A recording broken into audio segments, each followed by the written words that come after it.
মানুষ কি কেবল অভাবগ্রস্ত হলেই অন্যের কাছে হাত পাতে? আপাত দৃষ্টিতে বিষয়টি তেমন মনে হলেও আদতে তা পুরোপুরি সঠিক নয়। এমন কিছু মানুষও আছে যারা ভিক্ষাবৃত্তিকে দারুণ লাভজনক একটা পেশার পর্যায়ে নিয়ে গেছে। কিন্তু তাই বলে একজন ভিখারির সম্পদ প্রায় $1 মিলিয়ন হতে পারে? বিস্ময়কর হলেও এটাই সত্যি।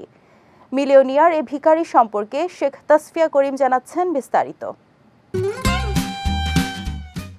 ভিক্ষা যে সর্বদা দারিদ্র্য এবং হতাশার লক্ষণ তা কিন্তু নয়।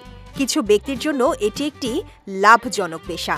সম্প্রতি এমনই একজনের খোঁজ মিলেছে ভারতের মুম্বাইয়ে। বিশ্বের সবচেয়ে ধনী এই ভিক্ষুকের নাম ভরত জৈন, যার বর্তমান বয়স 40 বছর। দেশটির গণমাধ্যমের প্রতিবেদন অনুযায়ী দারিদ্র্যের কারণে পড়াশোনা করতে না পারা ভরত জৈন ভিক্ষাবৃত্তি শুরু করেন মুম্বাইতে। স্ত্রী, 2 সন্তান, 1 ভাই এবং বাবাকে নিয়ে বসবাস করেন মুম্বাইয়ে। ভরতের 2 মেয়ে কনভেন্ট স্কুল থেকে লেখাপড়া শেষ করেছেন ইতোমধ্যেই। ভরত জৈন ছত্রপতি শিবাজি টার্মিনাস এবং আজাদ ময়দান এলাকায় ভিক্ষা করেন।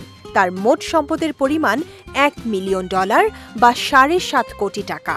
তিনি ভিক্ষা করে প্রতি মাসে 60 থেকে 75 হাজার টাকা উপার্জন করেন। মুম্বাইয়ের পারেলে 1,20 লাখ টাকার ফ্ল্যাটের মালিকও তিনি। শুধু তাই নয়, মুম্বাই সংলগ্ন থানেতে 2টি স্টেশনারি দোকানও রয়েছে তার। এই দোকান থেকে প্রতি মাসে আয় হয় 30,000 টাকা। ভরতের পরিবারের সদস্যরা এখন তাকে ভিক্ষা করতে দিতে চান না, কিন্তু তিনি ভিক্ষাবৃত্তি উপভোগ করেন।